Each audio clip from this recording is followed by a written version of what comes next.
kung paano mo binabasa ang atas kalinis kapag ito'y nasunod. Nakapasok ka sa dakong kabanalan tulad nag-aalipin sa setanan na kung paano ko sinunod ang mga nasa langit sadyang ang katawan naman nag-aalipin sa setanan. Ito ang aking nais sa bawat isa kung paano niyo ko tinatawag bilang isang ipakita naman ng bawat isa sa inyo. Kayo'y alipin, hindi lamang sa salita, kundi sa lahat ng aking halimbawa dito sa lupa. Ang ako'y magkatawag naman, ipinakita ang pakikisama at ang pakikisama ng mga. Sinasabi ko sa bawat isa dahil niya sa limang night, uubusan kayo ng langis sa inyong mga. Sinasabi ko naman sa bawat isa, luwas kayo ng aking sangkot. Lalo ko ang maraming magkasalanan. Doon ko may ipapako sa krus. O ilan ni Kristo Jesus. Sadyang ang ibat sakit ay sadyang biyaka. Kailanman hindi balik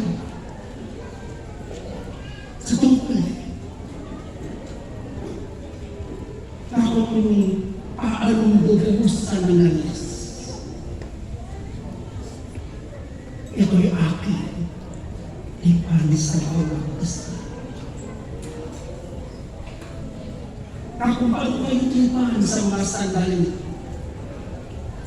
sinasabi ko, kumain ka sa bawat bayan, sa bawat lumbana, sinasabi ko sa bawat isa,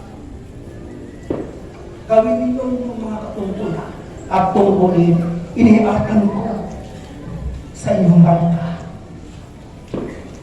Huwag na huwag kayong tatalko sapagkat nais ko ang bawat isa sa inyo'y magpatuloy. Habang kayo'y naghahayag ng aking bagong pangalan, sa hirap at sakit, binubukunin ko ang inyong katawang pamilayan. Kung kayo'y tatalikayan, sa bawat tungkulin na sa inyo'y aking iniyak, hindi mabubuo ang katawang pamilayan na para sa inyo. Kung paano kayo nagsimula hanggang sa uling hilingan ninyo, gawin ninyo lahat ng aking iniyak. Maging tapat kayo sa Diyos. Maging tapat kayo sa ngalan ng katungkulang sa inyong ibinigay. Hindi biro ang inyong mga Pinas. Pumasok kayo sa aking misteryo at ila. Tandaan ninyo, kailanman hindi ko kayo pabayaan.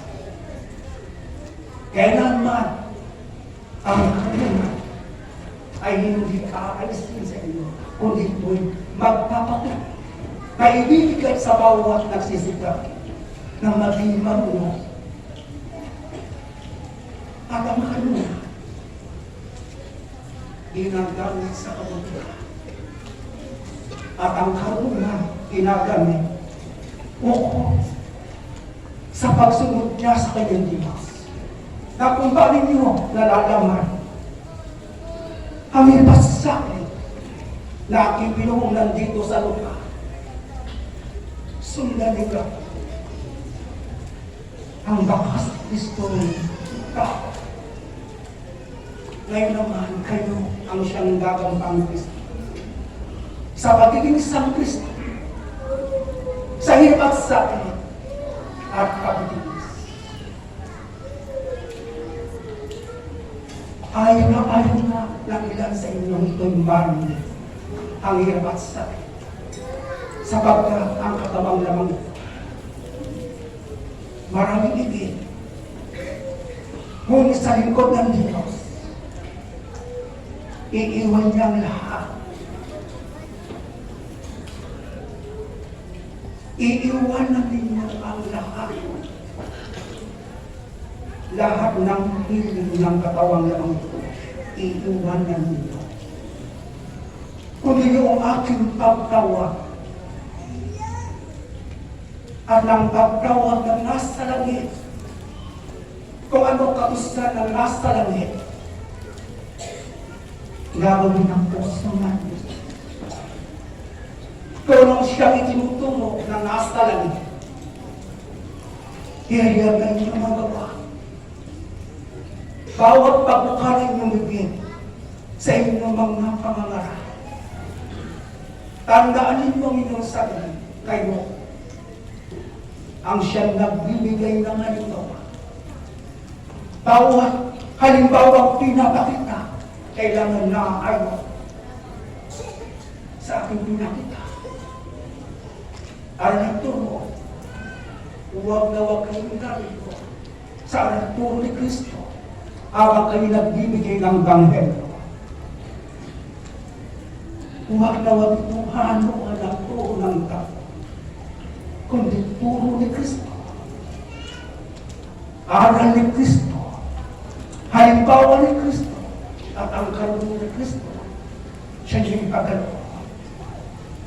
Hindi ang karunungan ng salagang ito ang siyang aking tinuro. Nahamak kayo na pupunto sa akin. Ito ang inyong halihag sa lahat ng tao. Na kung paano kayo tinatanganan, tanganan niyo kung mabuti. Sapagkat kailanman hindi ko kayo dito. Kaya mo kayo dito. Ngunit mananatili ang aking pag-ibig. At ang pag-ibig ito, laban sa lahat ng tao, kaya't aking nuliga ang dinatnang ko'y daigdig ng mga patay. Ang nakinig sa akin ay sa diyang lawa. At ang siyang magkakatuboy na makinig sa akin. Bawat kalansay, unti-unti itong nagkakaroon ng laman. Nagkaroon kayo ng laman.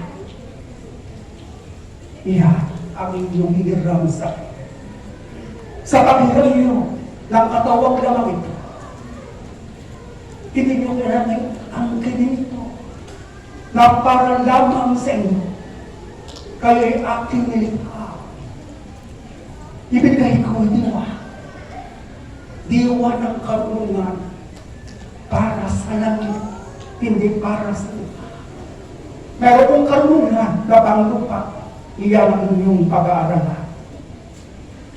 Gagastusan. Ngunit ako'y narito. Pumapailang lang ang aking espiritu. Inahanap ko sino ang isa pang Abraham, ikalawang Abraham, ikatlong Abraham, ikaapat na Abraham, ikalimang Abraham. Kaya pinagpapatuloy ko ang buhay ng aking kanang kamay. Sapagkat wala akong nakita na tulad niya. At wala akong nakita. Kaya ibigay ang buhay sa iyo at sakit kailanman.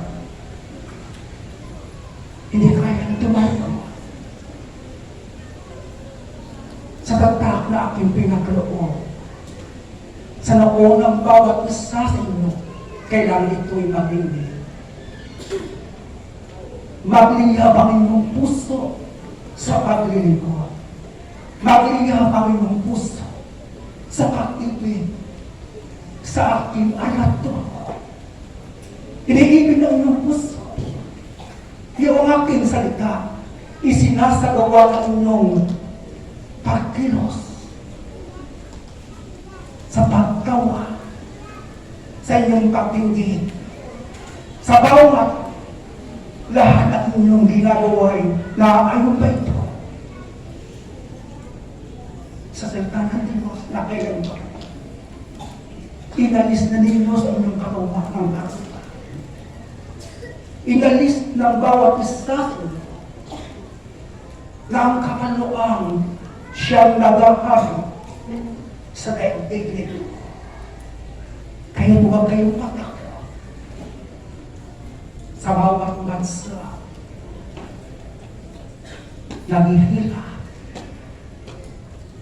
sa panghukom ng Diyos. Hawak-hawak lahat. Batid ko kung sino sa inyo siyang dumadalangin kahit hindi niya alam. Sino sa inyong merong habagat awa sa kanyang gusto, dumadalangin sa bawat bansa na dumadanas ng panghukom ng Diyos. Sinasabi ko sa inyo, ang merong puso manis, hindi na mga bansa ito ang kanyang dinadalangin, kundi lahat ng bansa'y kanyang idinadalangin, idinudulog sa kanyang Diyos. Sapagkat pag-ibig sa kapwa-tao ang inyong dinudulog sa akin. Pag-ibig, habagat awa sa inyong pinagkakanoon sa inyong kapwa-tao sa pamagitan ng mga dalangin. Sino sa inyo? Habang siya'y dumadalangin sa kanyang Diyos, damang-daman niya sa kanyang puso, at ang puso ito siyang umiiyak. Hindi ang kanyang mga mata, kundi puso ang siyang umiiyak habang siya'y dumadalangin sa kanyang Diyos. Ang mga sa Espiritu, sa bagong pangalan, sapagkat walang sa inyo dumadalangin na naroon ang katotohanan ng paglapit niya sa panalangin sa kanyang Diyos. Ito ang aking tinitigan sa inyo, ang puso. Hindi nilalamang ng isipan, hindi ganda ng salita na inyong bibitiwan sa akin, kundi kung paano ko makikita at madarama sa inyong puso na malaki ang inyong pag-ibig at pag-iingat sa kapwa-tao, lalo-lalo na sa bawat bansang nag-iira. At ang bansa ito, narito ang aking espiritu. Bakit kayo natatakot sa bawat nangyayari na kalagayan? Nasa ilalim ng aking kapangyarihan ng lahat. Ang nais kong makita sa lingkod ng Diyos, nagkapatuloy. Hindi na pinakikita ang maruming gawain ng politika. Hindi siya pinakikita anumang alimangawa ng kalaban ng Diyos. Ang inyong tungkulin, magpahiya ng aking bagong pangalan. Ang inyong bawat tungkol, basahin ang banal na sulat. At maging marunong kayo. At ibigin mong maging marunong, kayo'y aking kalugdan. Ibigin niyo, ako inyong mahina. Dahil kayo umiibig Nagpapahayag kayo ng aking halimbawa sapagkat kayo ang kauna-unahang nakasunod sa bawat halimbawang binibitiwan ng bawat inyong mga labi. Kaya nga sinasabi ko sa bawat isa sa lahat ng aking mga salita, lumabas kayo ng aking sangtuan. Uulitin ko sa bawat isa, naroon ang maraming makasalanan. Kung paano kung pinako sa krus sa labas ng Jerusalem. Ganun din naman ang bawat isa, kailangan lumabas at maghayag ng aking pangalan. Lalo na itiwid ninyo ang maling paninuwala at pananampalataya ng tao sa panahon. Sa ating mister at ilang mga nangyayari ang katotohanan at ng buong katotohanan ipinahayag ni Kristo. At kayo aking mga kinakantapa sa inyong paglabas ng aking santuan. Kung kayo muling papasok ng aking santuan, kailangan meron kayong nakakay. Gamihan niyong pag-akay. Siyang aking tagubilin sa bawat isa. Gamihan niyong umakay. Sapagkat maraming itatao sa naglalagabilag na ako. Sila ang inyong hanap. Sila ang inyong dalhin sa loob ng aking santuan. Sapagkat malaki ang inyong pananamutan. Kapag sa inyong katamaran, wala kayong may pasok, isang mga sa loob ng aking santuan. Anong inyong asahan na ganito? Anong katawan laman na panilangit ang inyong asa? Kaya kayo gumawa bilang isang manggagawa, nais niyong magkaroon ng buhay na walang hanggan at magkaroon ng katawang panglangit. Tulad ni Kristo Jesus. Bago binigyan ng biyaya at pagpapala si Kristo Jesus, pinasay na itos at ang kalura ng tao. Kung paano siya hinamak, kung paano siya dinusta, kung paano siya pinagpunga ng koron ng mayroong tinig. Gawin din ang bawat gagawin sa lahat ng paglilingkod. Bakit kailangan niyong katakutan ang hirap at sakit? Gaya nito ang aking pinuuna tungo sa buhay na walang hanggan. At tawagin anak ng Diyos. Tatawagin anak lamang kayo ng Diyos kung sa inyo'y nakikita ang tatak ni Kristo Jesus at makita sa inyong pamumuhay. Wala kayong pagtatakot na sinasambit niyo ang aking bagong pangalan sa lahat ng tao. At wala kayong pagkatakot, bigkasin ang aking batas pangulis. Sapagkat narito, kapag inyong nasunod, uulitin ko sa bawas.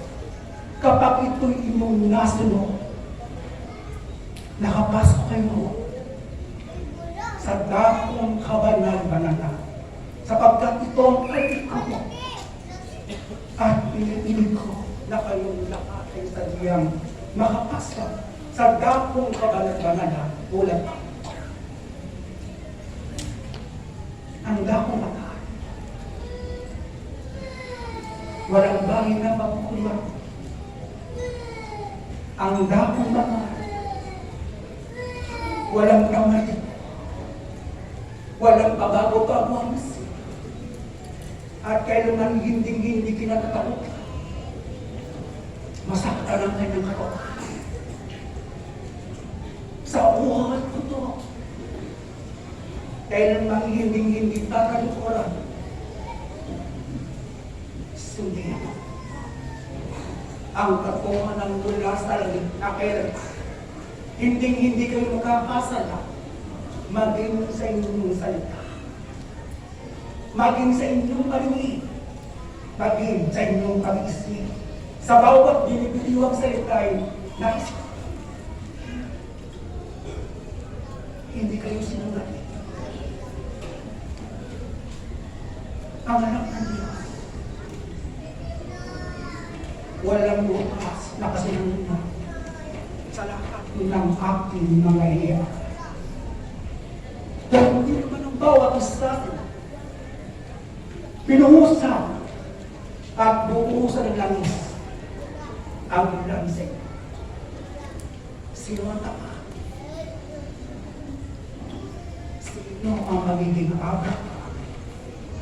At sino sa pagiging abra?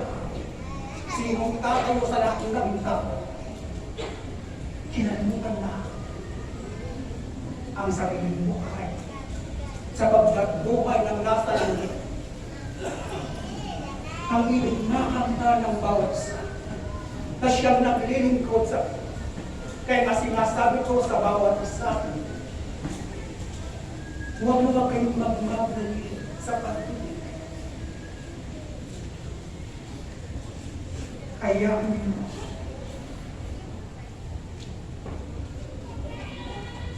Ilalapit ko sa inyong babae kailan ba? Hindi kayo bibigyan ng sakit ng ulo. Kung isang babaeng katawag ninyo sa pablibo, makaramdaman kayo ng katamaran ang babae ito ang sa inyong magpapaalala na kanilikodan niyo na kailanman huwag na huwag magkakita sa inyong nagmula ang katamaran kundi sa inyong nagmumula ang siklat siya. Sinasabi ko sa bawat isa ang babaeng ibibigay ko may takot sa Diyos. Sapagkat ang babaeng walang takot sa kanya ang inyong pamilyang ko ay hadilang sa kanilang kaligayahan. Ang inyong pamilyang ko mismo sa kabawat labi nila nilalabas ang salitang kasali mo na garapiin ang inyong buhay. Kapag ganito ang babaeng inyong minahal at umaman, sinasabi ko sa bawat isa, tiyak na kayo'y magkukulat. Titiyakin ko sa inyo, magkukulat ang bawat isa kapag ang inyong inibig, hindi ko binigay at inakudasin. Kaya nga sinasabi ko sa bawat isa, ibigin ninyo yung aking tinakdang babae para sa inyo. Kailanman hindi ka lumupa, kailanman ang babaeng bibigay ko sa inyo, ipagmamalaki sa lahat ng tao. Ipagmamalaki ninyo sa sino man tao. Ipagmamalaki mo sa aking iglesia ang babae mo sapagkat isang inyong nalingin at isa ang tungkulin iniibig na maging alipin at lingkod ng Diyos at maging alipin ng salita ng Diyos sapagkat isa ang inyong kaluwa, isa ang inyong isip, isa ang inyong isipan ang kayo'y makapaglingkod sa isang Diyos. Kaya nga sinasabi ko sa bawat isa, Sumunod lamang kayo sa akin.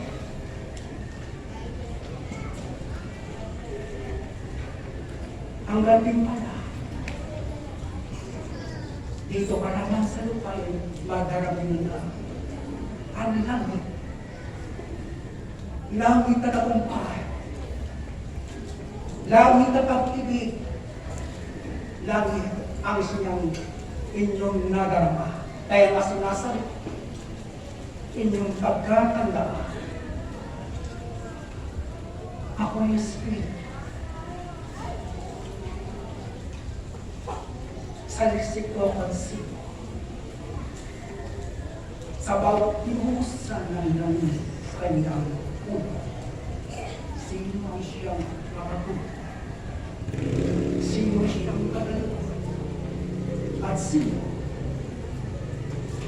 Hanggang sa huling ginalitin siya'y tapat sa kanyang ito. Kaya nga sinasabi ko sa bawat isa, hindi biro ang pagiging ko na ito. Una, kailangan kayo halimbawa sa lahat ng inyong mga pinayakan. Una, kita sa bawat inyong pagtitos, ang buong sigla ng linggo'y binibigyan mo ng kabanalan kapag kayo marunang sa kanila. At sa punto ito'y inayag niyo ang kalooban ng Diyos. At nadarama sa tinig-tinig. Iniingatan niyo ang aking iglesia. Sa pag-iingat sa iglesia, kayo halimbawa sa sipa, sa pagpuplas ng karunungan. Sa bawat inyong ginagawa ay naroon namuna.